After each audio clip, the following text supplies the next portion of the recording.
Assalamualaikum warahmatullahi wabarakatuh. Perkenalkan, nama saya Sally Ayu Purdeni. Saya dari Prodi Manajemen kelas I, Fakultas Ekonomi dan Bisnis Universitas Islam Riau. Dan dosen pengampu adalah Bapak Asnawi SPD MPD. Baiklah, saya akan menjelaskan materi tentang pedoman umum ejaan bahasa Indonesia. Yang pertama adalah pemakaian huruf. Pemakaian huruf terbagi lagi menjadi beberapa bagian. Yang A, huruf abjad. Huruf abjad yang dipakai dalam ejaan bahasa Indonesia terdiri atas 26 huruf, yaitu huruf A sampai dengan huruf Z. Yang B, huruf vokal. Huruf vokal ada 5, yaitu A, I, U, E, dan O. Yang C, huruf konsonan. Huruf konsonan itu selain huruf vokal, yaitu B, C, D, F, G, H, J, K, L, M, N, P, Q, R, S, T, V, W, X, dan Z. Yang D, huruf diftong. Huruf diftong di dalam bahasa Indonesia terdapat 4 huruf diftong yang dilambangkan dengan gabungan huruf vokal, yaitu I, AU, E, dan OI. Yang E yaitu gabungan huruf konsonan, yaitu KH. Contoh pemakaian dalam kata pada posisi awal adalah khusus. Berikutnya NG atau eng. Contoh pemakaian dalam kata pada posisi awal adalah ngarai, pada posisi tengah adalah bangun, dan pada posisi akhir adalah senang. Gabungan huruf konsonan berikutnya adalah NY dan SY. Yang F, huruf kapital, biasanya dipakai sebagai huruf pertama atau awal kalimat.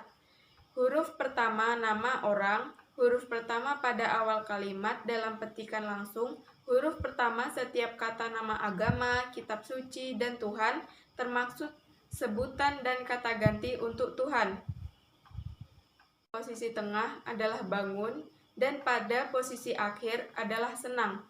Gabungan huruf konsonan berikutnya adalah NY dan SY. Yang F, huruf kapital, biasanya dipakai sebagai huruf pertama atau awal kalimat. Huruf pertama nama orang, huruf pertama pada awal kalimat dalam petikan langsung, huruf pertama setiap kata nama agama, kitab suci, dan Tuhan, termaksud sebutan dan kata ganti untuk Tuhan. Selanjutnya, huruf kapital dipakai sebagai huruf pertama unsur nama gelar kehormatan, keturunan, keagamaan, atau akademik yang diikuti nama orang, termasuk gelar akademik yang mengikuti nama orang. Selanjutnya, huruf kapital juga dipakai sebagai huruf pertama unsur nama jabatan dan pangkat yang diikuti nama orang atau yang dipakai sebagai pengganti nama orang tertentu, nama instansi, atau nama tempat, dan banyak lagi kegunaan atau fungsi huruf kapital. Yang G, huruf miring, biasanya dipakai untuk menuliskan judul buku, nama majalah, atau nama surat kabar yang dikutip dalam tulisan, termasuk dalam daftar pustaka. Huruf miring juga dipakai untuk menegaskan atau mengkhususkan huruf, bagian kata, atau kelompok kata dalam kalimat, dan juga dipakai untuk menuliskan kata atau ungkapan dalam bahasa daerah atau bahasa asing.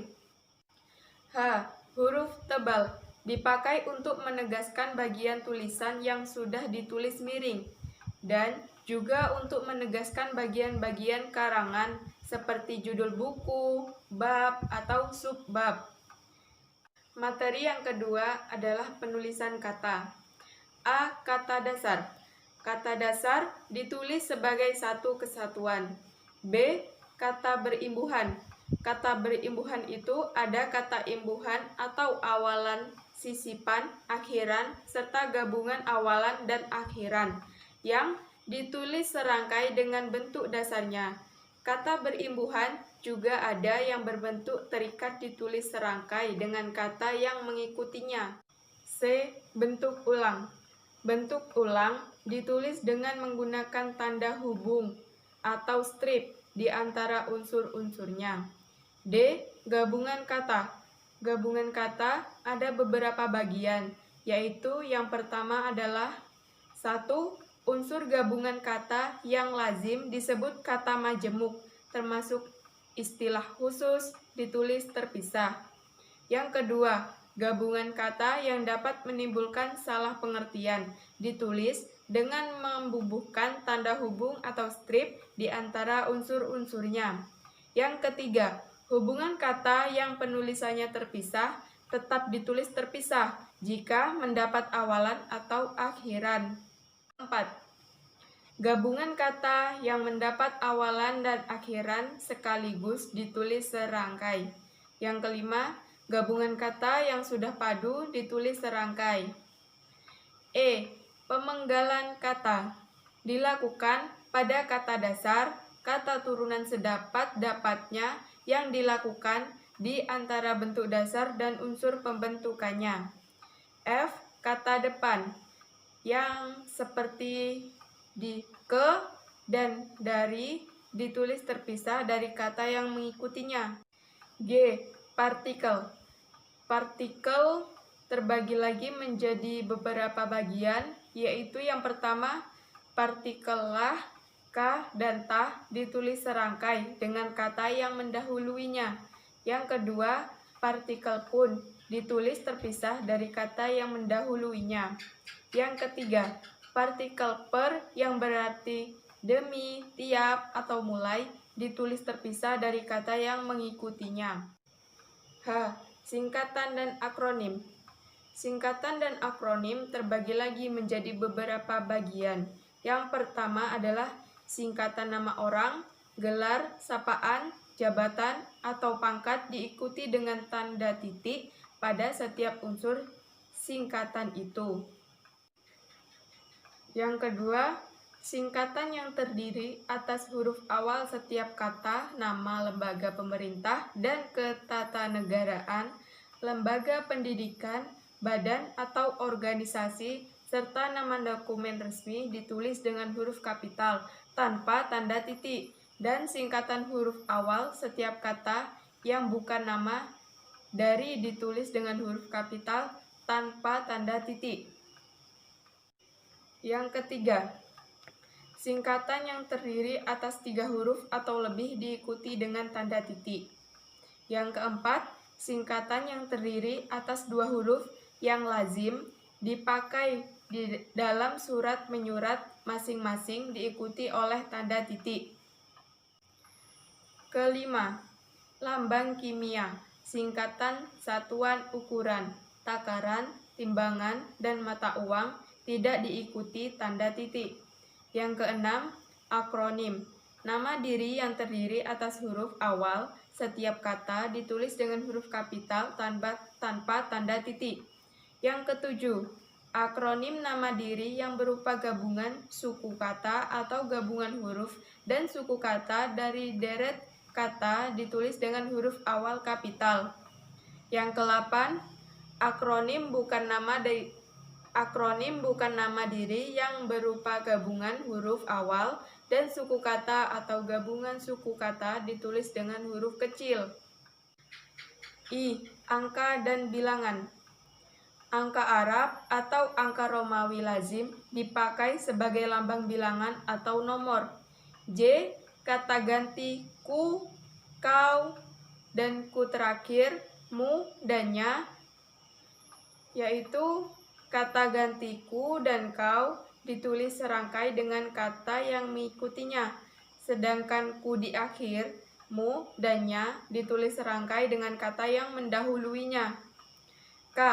Kata sandang, si, dan sang ditulis terpisah dari kata yang mengikutinya. Materi ketiga adalah pemakaian tanda baca. A. Tanda titik. Fungsi atau kegunaan tanda titik adalah sebagai berikut. Yang pertama adalah dipakai pada akhir kalimat pernyataan. Yang kedua, dipakai di belakang angka atau huruf dalam suatu bagian ikhtisar atau daftar. Yang ketiga, dipakai untuk memisahkan angka jam, menit, dan detik yang menunjukkan waktu atau jangka waktu. Yang keempat adalah dipakai dalam daftar pustaka di antara nama penulis, tahun, judul tulisan, dan tempat terbit. Yang kelima adalah dipakai untuk memisahkan bilangan ribuan atau kelipatannya yang menunjukkan jumlah. Yang ke B, tanda koma. Fungsi atau kegunaan tanda koma adalah sebagai berikut. Yang pertama, dipakai di antara unsur-unsur dalam suatu pemerincian atau pembilangan. Yang kedua, dipakai sebelum kata penghubung seperti tetapi, melainkan, dan sedangkan dalam kalimat majemuk atau setara. Yang ketiga, dipakai untuk memisahkan anak kalimat yang mendahului induk kalimatnya. Yang keempat, dipakai di belakang kata atau ungkapan penghubung antar kalimat, seperti oleh karena itu, jadi, dengan demikian, sehubungan dengan itu, dan meskipun demikian. Keenam, dipakai sebelum dan atau sesudah kata seru, seperti oh, ya, wah, aduh, atau hai, dan kata yang dipakai sebagai sapaan, seperti bu, dik, atau nak. Yang keenam, dipakai untuk memisahkan petikan langsung dari bagian lain dalam kalimat.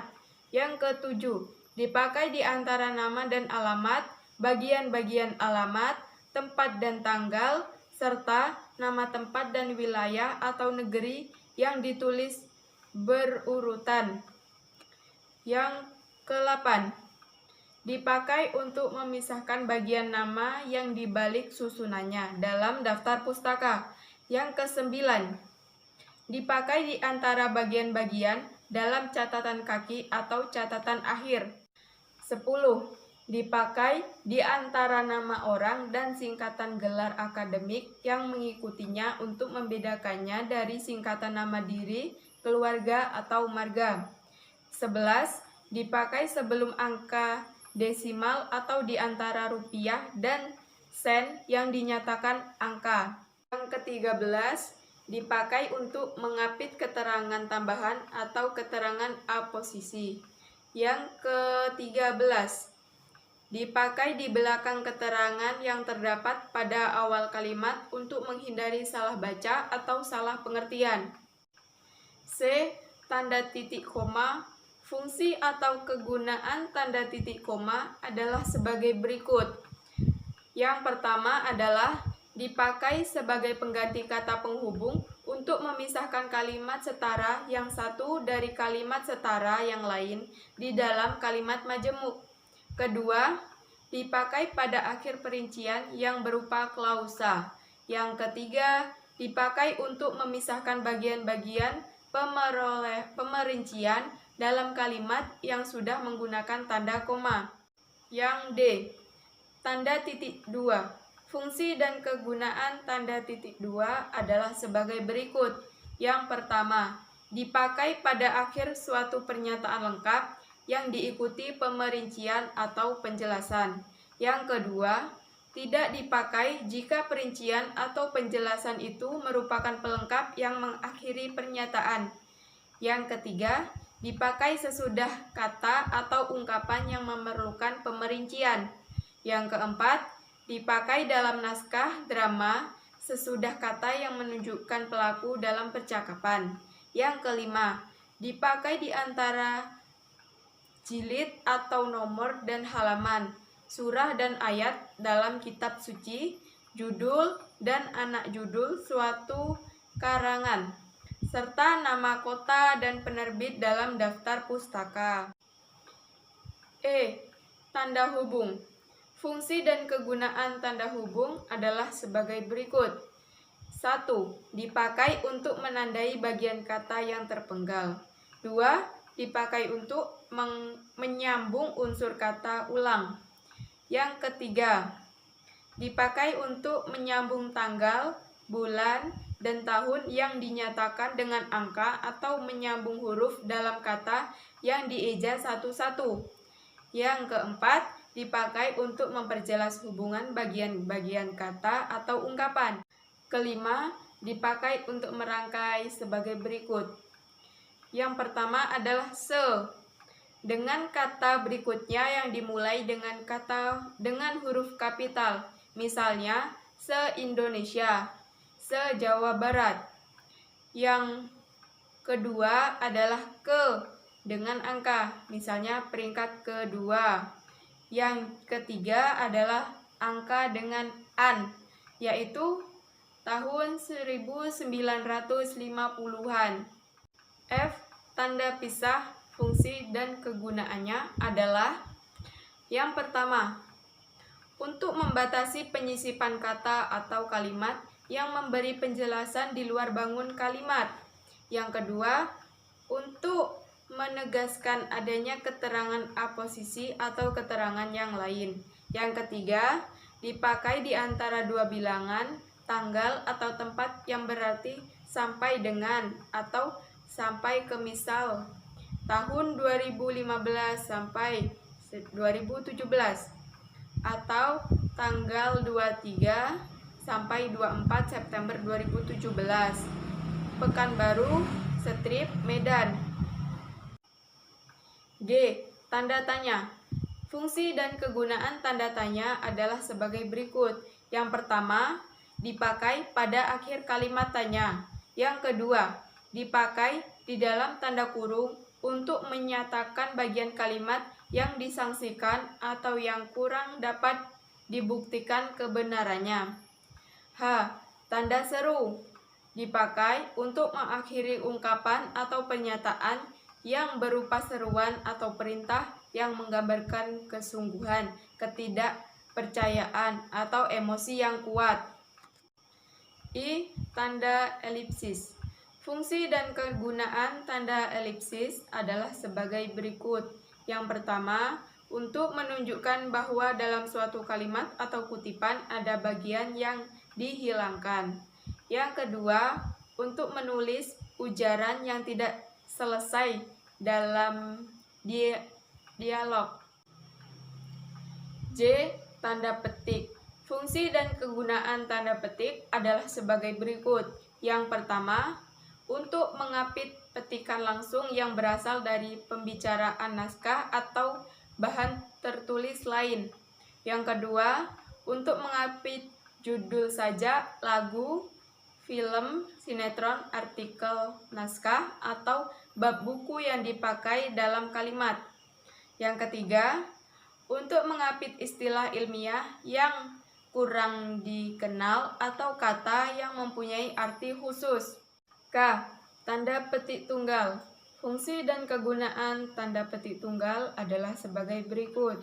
Yang pertama, untuk mengapit petikan yang terdapat dalam petikan lain. Yang kedua, untuk mengapit makna, terjemahan, atau penjelasan kata atau ungkapan. L. Tanda kurung. Fungsi dan kegunaan tanda kurung adalah sebagai berikut. Yang pertama, untuk mengapit tambahan keterangan atau penjelasan. Yang kedua, untuk mengapit keterangan atau penjelasan yang bukan bagian utama kalimat. Yang ketiga, untuk mengapit huruf atau kata yang keberadaannya di dalam teks dapat dimunculkan atau dihilangkan. Yang keempat, untuk mengapit huruf atau angka yang digunakan sebagai penanda pemerincian. M. Tanda kurung siku. Fungsi dan kegunaan tanda kurung siku adalah sebagai berikut. Yang pertama, untuk mengapit huruf, kata, atau kelompok kata sebagai koreksi atau tambahan atas kesalahan atau kekurangan di dalam naskah asli yang ditulis orang. Yang kedua, untuk mengapit keterangan dalam kalimat penjelas yang terdapat dalam tanda kurung. N. Tanda garis miring. Fungsi dan kegunaan tanda garis miring adalah sebagai berikut. Yang pertama adalah dipakai dalam nomor surat, nomor pada alamat, dan penandaan masa 1 tahun yang terbagi dalam 2 tahun terakhir. Yang kedua, sebagai pengganti kata dan, atau, serta setiap. Yang ketiga, untuk mengapit huruf kata atau kelompok kata sebagai kata atau pengurangan atas kesalahan atau kelebihan di dalam naskah asli yang ditulis orang lain. Berikutnya, O. Tanda penyingkat atau apostrof. Tanda ini dipakai untuk menunjukkan penghilangan bagian kata atau bagian angka tahun dalam konteks tertentu. Materi yang keempat adalah penulisan unsur serapan. Dalam perkembangannya, bahasa Indonesia menyerap unsur dari berbagai bahasa, baik dari bahasa daerah seperti bahasa Jawa, Sunda, dan Bali, maupun dari bahasa asing. Berdasarkan taraf integrasinya, unsur serapan dalam bahasa Indonesia dapat dibagi menjadi 2 kelompok besar.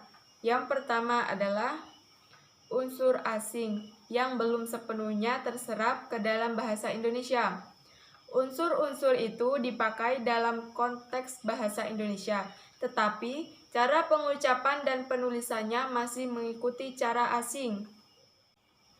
Kedua, unsur asing yang penulisan dan pengucapannya disesuaikan dengan kaidah bahasa Indonesia. Dalam hal ini, penyerapan diusahakan agar ejaannya diubah seperlunya, sehingga bentuk Indonesianya masih dapat dibandingkan dengan bentuk asalnya. Penjelasan saya tentang pedoman umum ejaan bahasa Indonesia.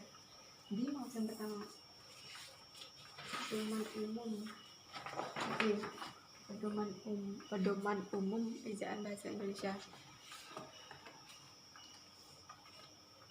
Baik, itu adalah penjelasan saya tentang materi pedoman umum ejaan bahasa Indonesia.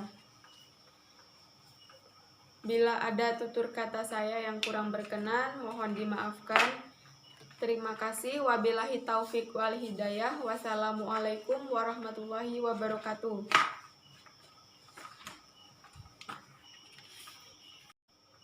Baik, itu adalah penjelasan saya tentang materi pedoman umum ejaan bahasa Indonesia. Bila ada tutur kata saya yang kurang berkenan, mohon dimaafkan. Terima kasih. Wabillahi taufik wal hidayah. Wassalamualaikum warahmatullahi wabarakatuh.